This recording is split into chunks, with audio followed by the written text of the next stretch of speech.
Hello பீபர்ஸ், welcome to filmi craft. நான் உங்கள் அருண்.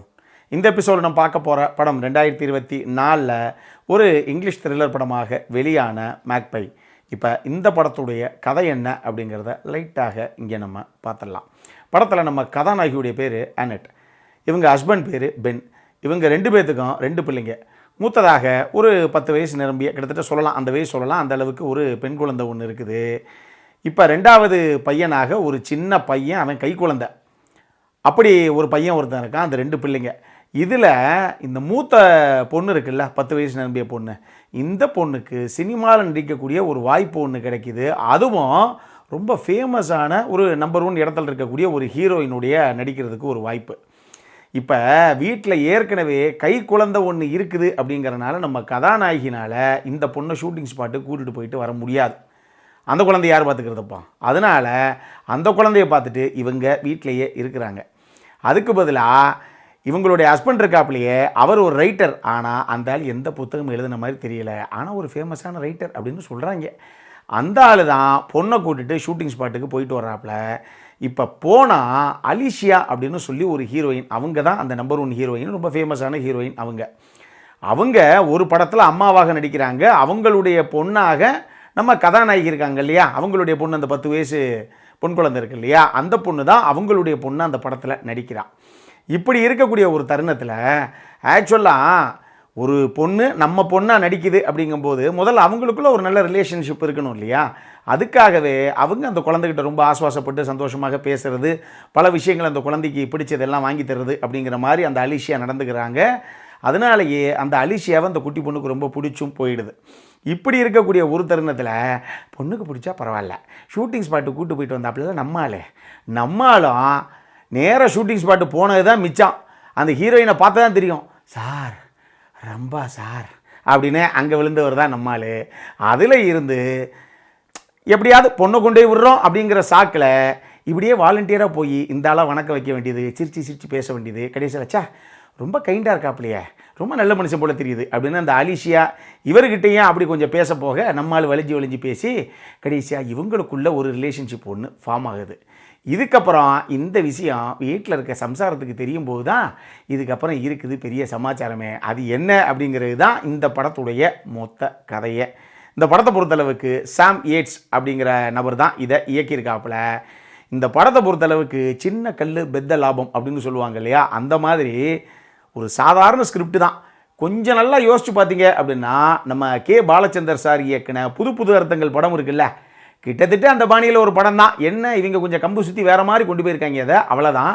ஆனால் அது நம்ம இந்தியன் ஒய்ஃப்ஸ் இல்லையா, அவங்க வேறு விதமான பொசிஷனஸ் வேறு விதமாக இருக்கிறது அப்படிங்கிறதெல்லாம் வேறு. ஆனால் ஃபாரினில் அவங்க எந்த மாதிரி ஒரு விஷயத்தை ஹேண்டில் பண்ணுவாங்க அப்படின்னு இருக்கு இல்லையா, அதனால் அந்த கிளைமேக்ஸ் எந்த படத்துக்கு வைக்க முடியாது இல்லையா. அதனால் அதை எப்படி ஹேண்டில் பண்ணணுமோ அப்படி ஒரு த்ரில்லராக சாம் ஏட்ஸ் இந்த கதையை ஹேண்டில் பண்ணியிருக்காப்புல. ஆனால் எனக்கு இந்த படம் பார்க்கும்போது புது அர்த்தங்கள் தான் ஞாபகத்துக்கு வந்தது. கிட்டத்தட்ட நம்ம ரகுமான் மாதிரி ஒரு கேரக்டர் தான் வச்சுக்கோங்களேன் இந்த படத்தில் நம்மால்.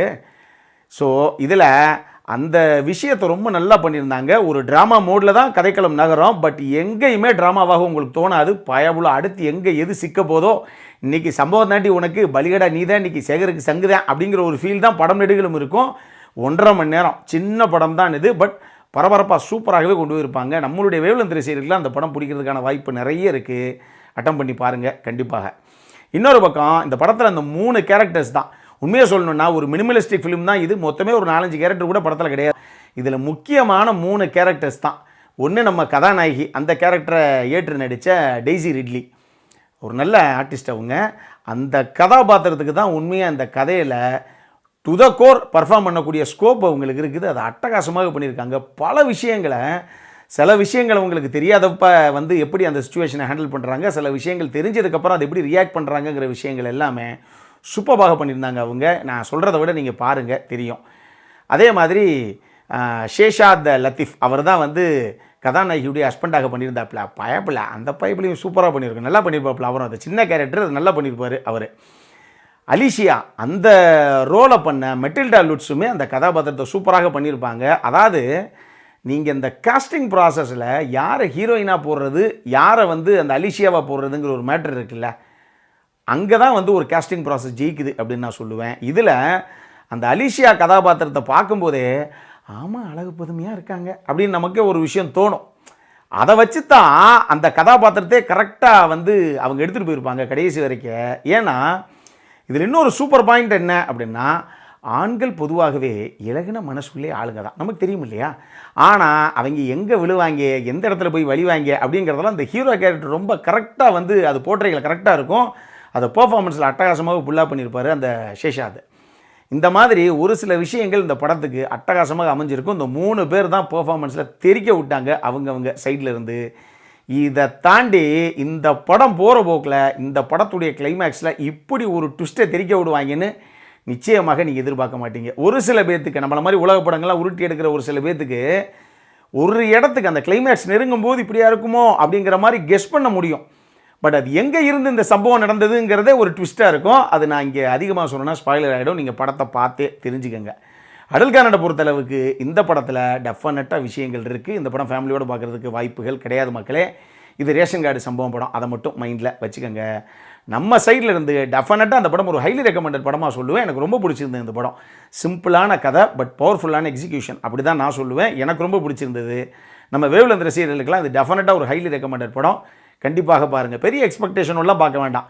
நீங்கள் 1.5 மணி நேரம் செலவழிக்கிறீங்கன்னா அந்த 1.5 மணி நேரத்துக்கு ஒருத்தான ஒரு வாட்ச் தான். அந்த மாதிரி ஒரு நல்ல நச்சுன்னு ஒரு படம் இது. பார்க்கணும் அப்படிங்கிறவங்க சட்டு போட்டுன்னு பாருங்கள். இதே மாதிரி இன்னொரு வீடியோவோட அடுத்த முறை உங்களை சந்திக்கிற வரைக்கும் இட்ஸ் அருண் சைனிங் ஆஃப்.